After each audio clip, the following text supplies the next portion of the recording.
म नम्रता र म मबी। हामी सबैलाई थाहा नै छ कि नेपालको पाल्पा भन्ने ठाउँ कति राम्रो छ र त्यहाँको खानेकुरा स्पेशली बटुक र चुकौनीको त कुरै नगरौँ।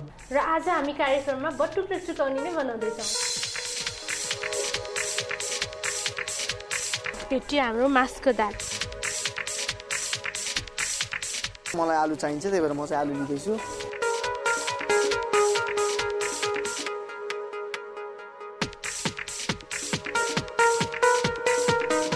शपिङ अब कुकिङतर्फ लागौँ न। हुन्छ नि त, के बनाउने त पहिला? फर्स्टमा चुकौनी नै बनाऊ, बटुक चिसो भइहाल्छ। त्यसो भए म चाहिँ आलु काट्छु, तिमी चाहिँ मिक्सिङ बल लिएर आऊ न। चुकाउनेको लागि चाहिने सामग्रीहरू अमिलो दही, मही, तेल, सुकेको खुर्सानी, नुन, धुलो खुर्सानी, बेसार, मेथी, भेनिगर र उसिनेको आलु। चुकौनीको लागि आलु काट्दाखेरि चाहिँ 4 पाटे गरी काट्नु होला। महीको क्वान्टिटी धेरै, दहीको क्वान्टिटी कम गर।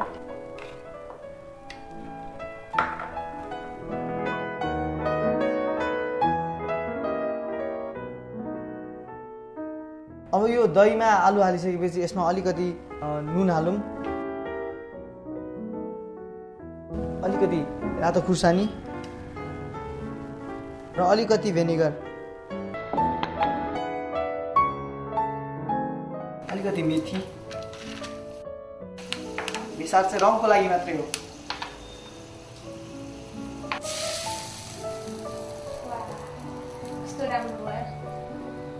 अब यसलाई चाहिँ सानौँ।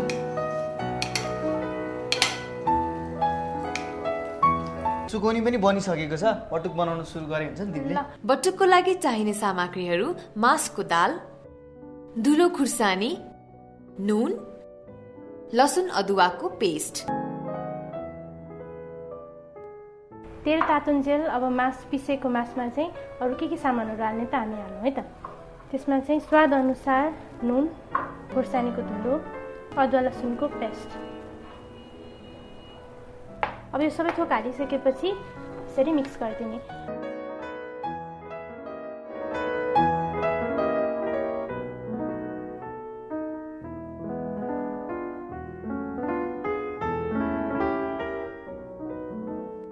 अब यसमा चाहिँ तपाईँहरूको आफ्नो भर पर्छ, तपाईँले जे हाल्दा पनि हुन्छ। त्यसपछि अघि न टुसा उम्रेको मेथी र नम्रता अब बटुक हाल्ला नि त। ल हेर कति राम्रो देखेको, चुकौनीको अचारमा बटुक नभए राम्रो देख्थ्यो त। फाइनली हाम्रो पाल्पाको टिपिकल बटुक र चुकौनी तयार भइसकेको छ। नेपाली खाना विथ इन्टरनेसनल टच हामीले दिइसकेको छौँ र यो खाना इन्टरनेसनल गेस्टलाई नै चखाउँ न त। आजको हाम्रो अतिथि हुनुहुन्छ मिस डेबोरा कोलर, जो हार्वर्ड स्कुल र MIT को ग्रेजुएट हुनुहुन्छ र उहाँले विश्व प्रसिद्ध कम्पनीहरूका CEO र GMहरूलाई म्यानेजमेन्ट डिसिजन मेकिङमा सघाउनुहुन्थ्यो। र आज उहाँ आउनुभएको छ टेस्ट गर्नको लागि। हाम्रो सेफले तयार पार्नु भएको पटेटो सेभरी जुन पाल्पाको चुकौनी र लेन्टिल प्यानकेक जुन बटुकबाट इन्स्पायर्ड छन्। आउ उहाँको प्रतिक्रिया बुझौँ। Do I put it together? Yes. I've never had this food before. This is my first time to taste this. Okay, so what happens when I eat this?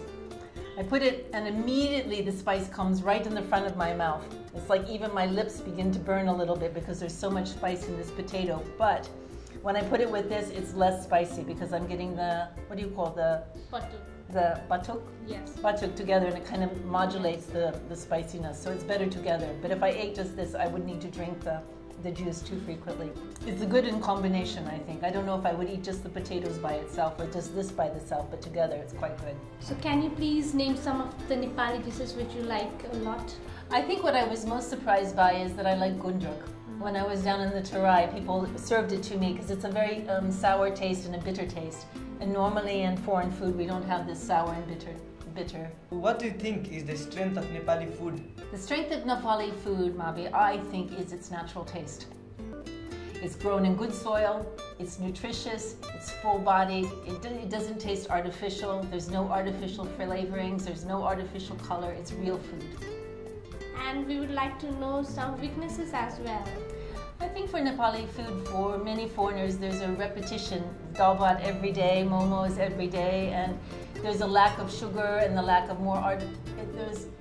There's not so much variety as there are in the Western foods, but actually the body feels much healthier. I like the natural Nepali foods. I don't want to see to go to all the sugars so it adds so much extra weight to people. But how do we stay within the natural cuisine, I think is really important. And Nepal can really be a leader in that. Especially, I think students should be learning about organic gardening. They should be learning about healthy cooking. They should be learning about nutrition. And I think that Nepali has a head start in terms of knowing what's really good food. Thank you, Deborah, for a precious time. Thank you very much.